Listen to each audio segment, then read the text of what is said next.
আসসালামু আলাইকুম। এখন শুনবেন সংবাদ শিরোনাম। খালেদা জিয়ার শারীরিক অবস্থা অপরিবর্তিত। বিদেশে নিতে হলে এয়ার অ্যাম্বুলেন্স পাঠাতে প্রস্তুত কাতার। কাল সারা দেশে দোয়া প্রার্থনার আহ্বান। সারা জাতি এবং আন্তর্জাতিক সম্প্রদায় পর্যন্ত তার জন্য দোয়া করছে, আল্লাহ যেন তাকে দ্রুত আরোগ্য করেন। দুঃসময়ের অপেক্ষায় থাকা বিএনপির জন্য চরম দুঃসংবাদ খালেদা জিয়ার অসুস্থতা। তারেক রহমানের কঠোর বাস্তবতায় বার্তায় ফুটে উঠেছে জিয়া পরিবারের কষ্ট। প্রতিটা সন্তান চায় মায়ের বুকে একটু বার যাওয়ার জন্য। প্রতিটা সংকটময় মুহূর্তে জিয়া পরিবার বাংলাদেশের মানুষের পাশে ছিল, বর্তমানেও আছে, ভবিষ্যতে থাকবে। অন্তর্বর্তী সরকারের গঠন বৈধ, হাইকোর্টের রায় বহাল রেখে লিফট টু আপিল খারিজ। বৈধতা নিয়ে আর প্রশ্ন তোলার সুযোগ নেই বললেন অ্যাটর্নি জেনারেল। রেভলিউশনারি থিওরিতে যারা বিজয়ী শক্তি, বিজয়ীত্ব পরিবেশে এই দেশ কিভাবে চলবে, এদেশের আইন কিভাবে চলবে, এদেশের নির্বাচন কিভাবে চলবে সেটা নির্ধারণ করেন। সজীব ওয়াজেদ জয়ের বিরুদ্ধে ট্রাইব্যুনালের গ্রেফতারি পরোয়ানা। ইন্টারনেট বন্ধ করে জুলাই আন্দোলনে হত্যাযজ্ঞে সহায়তার অভিযোগ। আসসালামু আলাইকুম। এতক্ষণ শুনছিলেন সংবাদ শিরোনাম, এখন শুনবেন বিস্তারিত। বিএনপি চেয়ারপারসনের শারীরিক পরিস্থিতি অপরিবর্তিত। আগামীকাল খালেদা জিয়ার রোগমুক্তি কামনায় দেশের সব মসজিদ, মন্দির, ধর্মীয় উপাসনালয়ে দোয়া ও প্রার্থনার কর্মসূচি পালন করবে বিএনপি। রাজধানীর নয়াপল্টনে সংবাদ সম্মেলনে কথা বলেন বিএনপির সিনিয়র যুগ্ম মহাসচিব রুহুল কবির রিজভী। এ সময় তিনি বলেন, 7 থেকে 13 ডিসেম্বর দেশ গড়ার পরিকল্পনা নিয়ে মতবিনিময়ের কর্মসূচি দিয়েছে বিএনপি। আর সব অনুষ্ঠানে ভার্চুয়ালি যুক্ত থাকবেন বিএনপির ভারপ্রাপ্ত চেয়ারম্যান তারেক রহমান।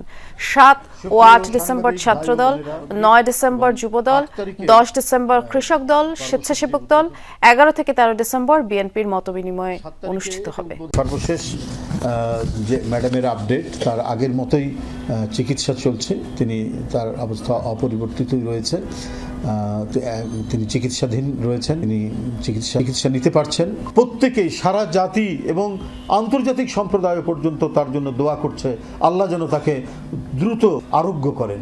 সরকারের পক্ষ থেকেও বিএনপি চেয়ারপারসন এবং 3 বারের সাবেক প্রধানমন্ত্রী বেগম খালেদা জিয়ার রোগ মুক্তি কামনা করে আগামীকাল সারা দেশে দোয়া ও প্রার্থনার আহ্বান জানানো হয়েছে। সকালে প্রধান উপদেষ্টা প্রেস উইং থেকে পাঠানো এক বিজ্ঞপ্তিতে এই তথ্য জানানো হয়। সেখানে মসজিদগুলোয় বাদ জুমা বিশেষ দোয়া ও মোনাজাতের আহ্বান জানানো হয়। তাছাড়া মন্দির, গির্জা, প্যাগোডা সহ অন্যান্য ধর্মীয় উপাসনালয়ে সংশ্লিষ্ট ধর্মের রীতি আচার অনুযায়ী প্রার্থনার আহ্বান জানানো হয়। একই সাথে দেশের সর্বস্তরের মানুষকে নিজ নিজ অবস্থান থেকে বেগম খালেদা জিয়ার রোগ মুক্তির জন্য দোয়া ও প্রার্থনার জন্য অনুরোধ করা হয়।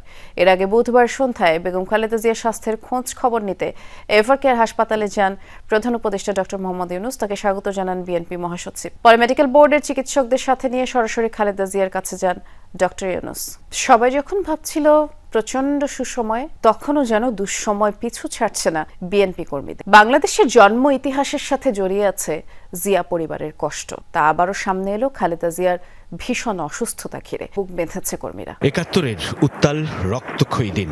কালুরঘাট বেতার কেন্দ্র থেকে স্বাধীনতার ঘোষণা দিয়ে রণাঙ্গনে মেজর জিয়াউর রহমান। ঢাকায় পালিয়ে এলেও গ্রেফতার এড়াতে পারেননি খালেদা জিয়া।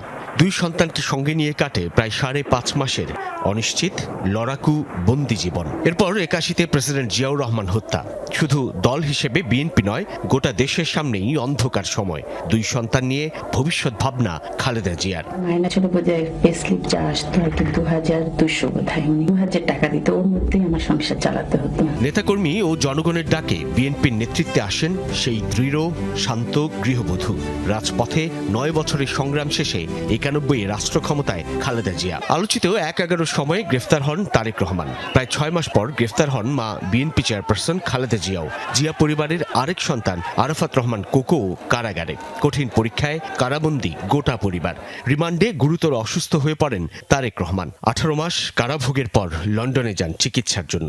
তারেক রহমান তৃণমূল সংগঠন যে করেছিলেন, সে সারা দেশে নেতাদের নিয়ে যেত এবং কর্মীদের সঙ্গে সারা দেশ ঘুরে সুন্দর একটা সংগঠন তৈরি করেছিলেন, সংগঠন করেছিল, একদম কম্পিউটারাইজ, সব কিছু পাবেন আপনি সেখানে। কাটে না খারাপ সময়। 2018 সালে কারাবন্দী হন খালেদা জিয়া। প্রায় 8,000 কিলোমিটার দূর থেকে দলের হাল ধরেন তারেক রহমান। কারাবন্দিত্ব থেকে সাময়িক মুক্তি নিয়ে ফেরা খালেদা জিয়া তখন ভীষণ অসুস্থ। শাশুড়ির চিকিৎসা সমন্বয়ে মনোযোগ পুত্রবধূ ডক্টর জোবাইদা রহমানের। আর দীর্ঘ সময়ের গুম, খুন, নিপীড়ন আর নির্যাতনের বিরুদ্ধে নেতাকর্মীদের ঐক্যবদ্ধ করতে ব্যস্ত তারেক রহমান। অভ্যুত্থান পূর্ব সেই সময়গুলোতে নানা কর্মসূচিতে জানান দেন তার নেতৃত্ব। পতন ঘটল আওয়ামী লীগ সরকারের। আশার আলো বিএনপি পরিবারে। প্রধান প্রতিপক্ষের পতনের পর যেন হাতছানি দিচ্ছে দিন বদল, কিন্তু স্বস্তি কোথায়? সুসময় যেন আরও ক্ষমতাহীন করে তোলে মুহূর্তকে। অন্তর্বর্তী সরকার গঠন বৈধ, হাইকোর্টের রায় বহাল রেখে লিভ টু আপিল খারিজ করলেন আপিল বিভাগ। প্রধান বিচারপতি সৈয়দ রেফাত আহমেদের সমন্বয়ে গঠিত 7 সদস্যের পূর্ণাঙ্গ বেঞ্চ এই আদেশ দেন। আপিল বিভাগ আদেশে বলেছেন, ডক্টর মোহাম্মদ ইউনূসের নেতৃত্বে গঠিত অন্তর্বর্তী সরকারের শপথ এবং গঠন প্রক্রিয়া চ্যালেঞ্জ করে দায়ের করা রিট খারিজের হাইকোর্টের আদেশ সঠিক, যথার্থ। আপিল বিভাগ এ কারণে হাইকোর্টের আদেশে হস্তক্ষেপ করছে না।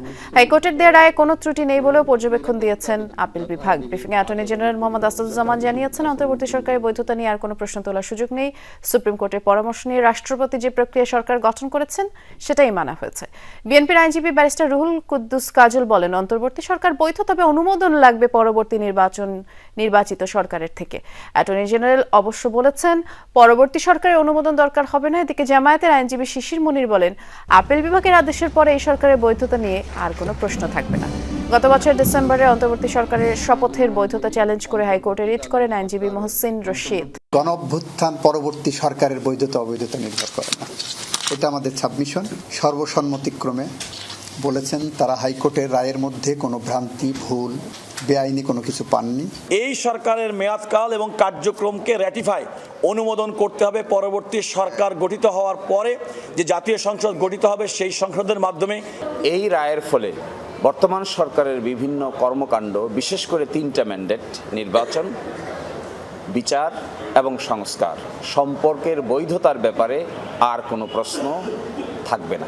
সজীব অজিত জয়ের বিরুদ্ধে গ্রেফতারি পরোয়ানা জারি করল আন্তর্জাতিক অপরাধ ট্রাইব্যুনাল।